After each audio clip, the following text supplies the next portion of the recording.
La séparation. C'était un petit homme agressif, professeur d'université. Il avait lu tant de livres qu'il ne savait plus où commençaient ses propres pensées et où finissaient celles des autres. Il disait qu'il avait été ardent nationaliste et qu'il avait souffert pour cette cause. Il avait aussi pratiqué une religion, mais maintenant, Dieu merci, il avait rejeté toutes ces bêtises et il était débarrassé de toute superstition. Il proclamait avec conviction que toutes ces discussions et causeries sur la psychologie trompaient le peuple et que ce qui était le plus important était la réorganisation économique de l'homme. C'est d'abord de pain que l'homme a besoin, disait-il, et ensuite tout le reste vient à lui. Il faut qu'une violente révolution se produise et que s'établisse une nouvelle société sans classe. Peu importe les moyens, c'est la fin qui compte. Si besoin est, ils fomenteront le chaos, puis ils prendront les choses en main et établiront l'ordre et le bon.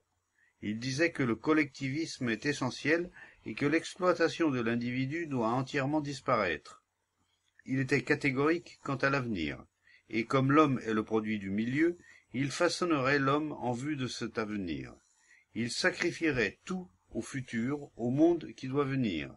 La liquidation de l'homme actuel avait peu d'importance, car il connaissait l'avenir. Nous devons étudier l'histoire et traduire les faits historiques à la lumière de nos propres préjugés. Mais être sûr de l'avenir, c'est être dans l'illusion. L'homme n'est pas le produit d'une seule influence, il est infiniment complexe, et mettre l'accent sur une influence et minimiser l'importance des autres crée un déséquilibre qui provoque plus de chaos et plus de souffrance. L'homme est un tout. Il faut comprendre la totalité et pas seulement une partie, si importante que soit momentanément cette partie. Sacrifier le présent au futur est la folie de ceux qui sont avides de puissance, et la puissance est mauvaise. Ils s'arrogent le droit de diriger l'homme, ils sont les nouveaux prêtres. Le moyen et la fin ne peuvent pas être dissociés, ils font partie d'un phénomène unique, le moyen crée la fin. La violence ne peut pas engendrer la paix. Un État policier ne peut pas produire un citoyen pacifique. La contrainte n'est pas le moyen d'atteindre la liberté. Une société sans classe ne peut pas s'établir si le parti est tout-puissant, ne peut pas résulter d'une dictature. Tout cela est évident.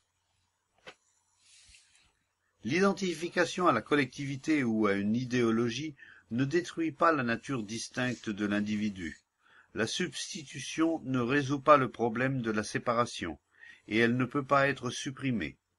Substitution et suppression peuvent agir pendant un certain temps, mais la séparation n'en reparaîtra que plus violemment. La peur pourra la reléguer à l'arrière-plan, mais le problème sera toujours là. La question n'est pas de savoir comment se défaire de la séparation, mais pourquoi nous lui donnons tous tant d'importance. Ce sont ceux-là même qui désirent établir une société sans classe, qui, par leurs actes d'autorité, font naître la division. Vous êtes séparés de moi et moi d'un autre, cela est un fait. Mais pourquoi donnons-nous tant d'importance à ce sentiment de séparation avec toutes ces désastreuses conséquences? Bien qu'il y ait de grandes ressemblances entre nous, nous n'en sommes pas moins dissemblables, et cette dissemblance donne à chacun de nous le sentiment de son importance dans sa condition d'individu distinct. La famille, le nom, les biens et le sentiment d'être une entité distincte.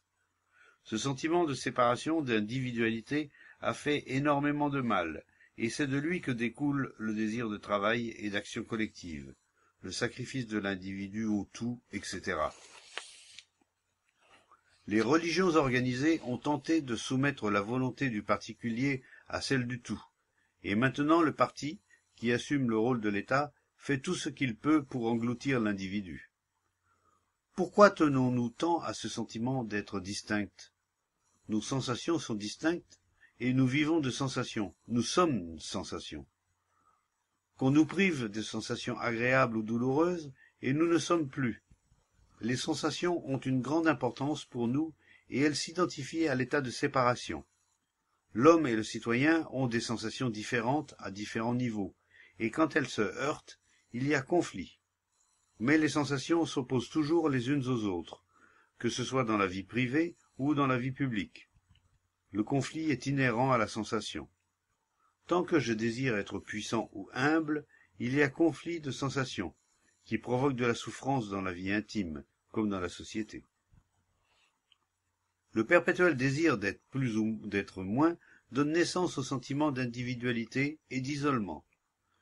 Si nous pouvons demeurer avec ce fait sans le condamner ou le justifier, alors nous découvrirons que les sensations ne constituent pas toute notre vie. Alors l'esprit, en tant que mémoire, qui est sensation, devient calme et n'est plus déchiré par ses propres conflits. Et c'est alors seulement, lorsque l'esprit est silencieux et tranquille, qu'il est possible d'aimer sans le moi et le mien. Sans cet amour, l'action collective n'est que contrainte, avec son cortège d'antagonisme et de peur, d'où proviennent tous les conflits intimes et sociaux.